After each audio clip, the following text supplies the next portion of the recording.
Bismillahirrahmanirrahim. 4. ders. Rasulullah çıkındı kısım 4. derse. Ders başlaşından ilgili biz bugünkü derste sözlülüğün muhim grammatikalarını propankın kapatıldı. Bugünkü derste asaslı en muhimi ötken zaman fiilinin yani el-fi'lul madininki almaşlığa bağlanğan vaqtidagi şekilleri, yani münasibetli vaqtimizda fiil mazininki turlanishi. Bu bir. İkincisi li'anna. Gerçi endi doğruluq bu sözde qo'ygan bo'lsaqmi, ammo bugun darsda shu li'anna ishlatamiz. Üçüncüsü na'am va baladan iborat ikki javob berish harflari. Endi o'tgan zaman fiili 10 ta şekilde türlünüp çıkıyordu. Mesela darabe degan bir fiilni misol olsak, darabe, daraba, darabu, darabat, darabata, darabna. Darabta, darabtuma, darabtum, darabti, darabtuma, darabtunna, darabtu, darabna. Bunun işletilmiş ortamında darabe degan biz erlik birlik bo'lib qolsa, buni nima deymiz? Daraba deymiz. Daraba, uchinchi shaxs u, erlik ikkilik. Darabu, uchinchi shaxs yani u, erlik ko'plik. Darabat, uchinchi shaxs yani u, ayollik birlik. Darabata, uchinchi shaxs ikkilik yani u, ayollik ikkilik. Darabna, uchinchi shaxs ayollik ko'plik. Yani ular, ayollar ma'noda. Darabta, ikinci şahsını siz.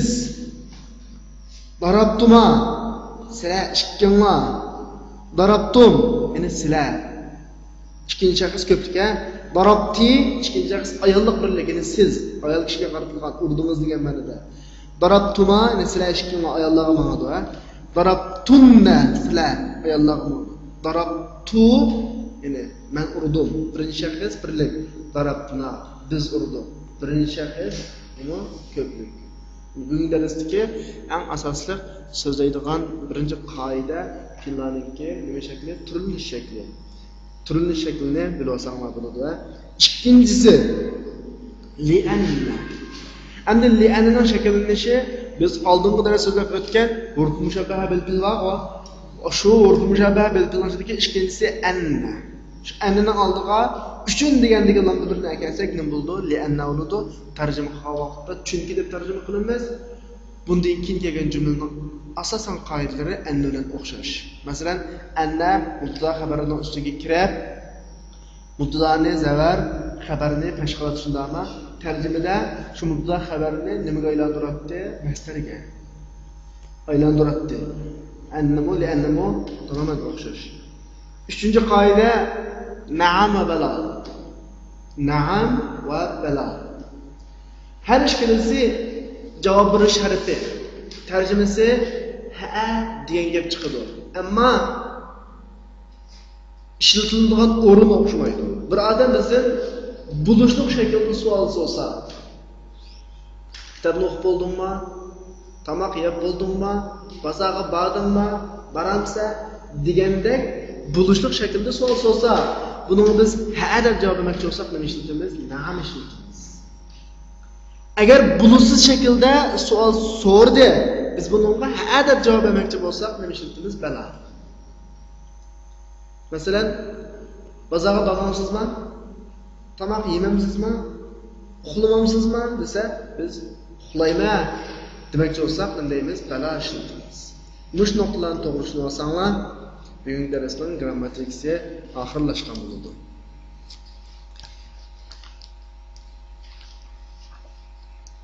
Men avval 4-darsningki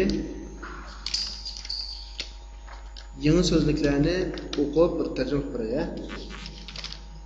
Bugungi darsimizda so'zlik o'qgan, unda bo'lsa men dialogni avval bir kitob o'qib tarjima qilib o'tay. Bu Yusuf bilan İbrahimning o'tirib berilgan dialogi. Assalomu alaykum va rahmatullohi va barakatuh. Va alaykum assalom va rahmatullohi va barakatuh. Ahlan va sahlan va marhaban bik ya Xali. كيف حالك لعلك بخير الحمد لله أين أبوك يا إبراهيم ذهب إلى السوق وأين أمك ذهبت إلى خالة زينب وأين إخوتك ذهبوا إلى الجامعة وأين أخواتك ذهبن إلى المدرسة أما ذهبت إلى المدرسة اليوم فلا ذهبت ورجعت بعد الحصة الأولى لماذا رجعت رجعت لأنني مريض لا بأس أذهبت إلى الطبيب نعم ذهبت ترجمة السلام عليكم ورحمة الله وبركاته وعليكم السلام ورحمة الله وبركاته السلام ترجمة خوشنا عشت يوقع خوش كبسيز قرشالمن تغا أحوالانız qandaq obdan turğansiz orundaki la'allaka bi xayr yanla obdan turğansiz deb tarjima qilamiz Elhamdülillah Allohga shukri ayna abuka İbrahim İbrahim dadınız qani zahaba ila suq bozorga ketdi va ayna ummuk opangiz qani Ya'niki va ayna deb mo'nin bildirilishi shu uyg'ur tilidagi chu degan bir dona nimani ifodalaydi qo'shimchani opangiz chu qani degan ifodalaydi va zahabat ila xolati Zaynab hammam Zaynabning uyisiga qishig'i ketdi va ayna ikhwatuk qarindoshlaringiz-chu ya'ni bir tuqqanlaringiz-chu qayerda zahabu ila al-jami'a ular universitetga ketdi va ayna akhwatuk qiz bir tuqqanlaringiz-chu qayerda zahabna ila al-madrasa ular maktabga ketdi ama zahabta ila al-madrasa al-yawm siz bugun maktabga bormadingizmi bala zahabtu va raja'tu ba'da al-hisat al-ula ha bordim birinchi soatdan keyin qaytib keldim limada raja'ta nimish qaytib keldingiz raja'tu li annani marid men kasal bo'lganligim uchun qaytib keldim la ba'sa adhabta ila tabib hech qisi yo'q doktorga bordingizmi na'am dahabtu hamda bizning ma dialogimizdagi birinchi grammatika ya'ni fe'llarning turilish ahvoliga qarab baqsak diqqat qilinglar zahaba ila suq bu fe'lningki uchinchi shaxs erlik birlik shakli zahabat ila xolati Zaynab bu fe'lningki uchinchi shaxs ayollik birlik shaklda turilishi zahabu ila al-jami'a bu fe'lningki uchinchi shaxs erlik ko'plik shaklda turilishi zahabna ila al-madrasa bu fe'lningki uchinchi shaxs ayollik ko'plik shaklda turilishi ama zahabta ila al-madrasa al-yawm degandagi zahabda fe'lningki ikkinchi shaxs erlik birlik shaklda turilishi zahabtu va raja'tu ana bu ikkisi fe'lning birinchi shaxs birlik erlik shaklda qanday qilinishi turilishi limaza raja'ta fe'lning ikkinchi shaxs erlik birlikda turilishi raja'tu fe'lning birinchi shaxs erlik birlikda turilishi zahabta fe'lning ikkinchi shaxs erlik birlik shaklda turilishi na'am zahabtu fe'lning birinchi shaxs erlik birlik shaklda turilishi mana bu bizning bugungi darsdagi fe'llarning turilish ahvoli ikkinchi grammatika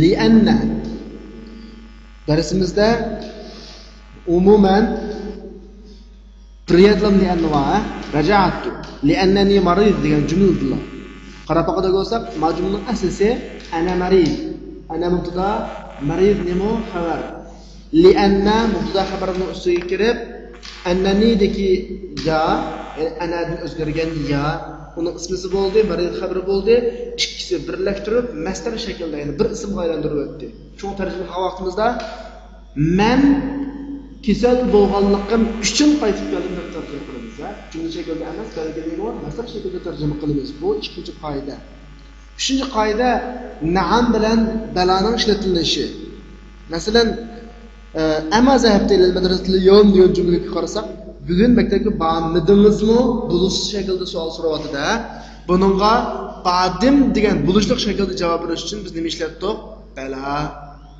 balani ishlatyapmiz undan keyin zahabta ila tabib degan o'rinda bulishli shaklda savol so'ragan vaqtda ha bordim degan ifodalashni nima ishlatyapti na'am ishlatyapti bugungi darsdagi mushu nuqtalarga diqqat qilsak qolgan jihatda cho'ng masala yo'q. Ham darsning ko'nikmalariga kelsak, birinchisi ajib anil as'ilatil atiya. Tuandagi savollarga javob beraman. Bu yana tekstning mazmunini qarashib bo'lg'achqa, tekstning mazmunini takrorlab bo'lgandan keyin javob bersak bo'ladi. Ikkinchisi da hadhihi al-alama as-sahiha أمام الجمل الصحيحة وهذه العلامة الخطأ أمام الجمل غير الصحيحة. Doğru belgesine doğru cümlelerini aldığını koyun. Bu hata belgine hata doğru bulmayan cümlelerini aldığını koyun da var. Bu muhakkakla mezmunu münasebeti koyacaklar tekstine yani diyalogunu özleştirip koyduğundan keyin diyalogun mezmunuğa doğru kes doğru kelmese doğru emas deb koysak buldu. Üçüncü ko'nikma. ضع في الأماكن الخالية فيما يلي ذهب وأسنده إلى الضمير المناسب. Tüendeki boş orunğa zahaba diyen kelini qo'ying deydi. Hammamizga zahaba qo'yamiz va buni munosib almashqa bog'lan. Bayatdan darsda o'rgangandek, agar birinchi shaxs, ikkinchi shaxs birlik bo'lib qolsa, shuni qaysi shaxsga, qaysi to'g'ri kelib qolsa, shuni qo'ysak bo'ladi. Birinchi gapiray. Masalan, al-avlad ila al-mal'ab. O'tirg'a chuqur ba'di degan bir jumlani qo'yish kerak. Qaysini qo'yish kerak? Al-avlad uchinchi shaxs erlik ko'p bo'lg'achqa biz zahabaning uchinchi shaxs erlik ko'p shaklda o'qiymiz. O'zimiz qaysi? Zahaba, zahaba, zahabu degi zahabuni qo'yamiz. Qolganlarga mushu bundan o'yinni birish qilsanglar bo'ldi. To'rtinchisi tuandagi jumlalarni to'g'rilang. Azahabtu ila al-mustashfa ya Muhammad. Hey Muhammad, doktorxonaga bordimmi men deyapti. Aslida deyish kerak Muhammad, Muhammad deb ikkinchi shaxs o'g'atga vakilniki ikkinchi shaxs erlik birlik shaklda kelish kerak. Zahabaning ikkinchi shaxs erlik birlik shakli zahabtu bo'lmasdan nima bo'lish kerak? Zahabta bo'lish kerak. Buni tushungan bo'lsanglar, qolganlarini shu bo'yicha to'g'rilasanglar bo'ladi. Beshinchi ko'nikma. Ajib anil as'ilatil atiya bin nafi musta'milan ma. Tuandagi savollarga ma'ni ishlatib, inkor qilib javob beradi.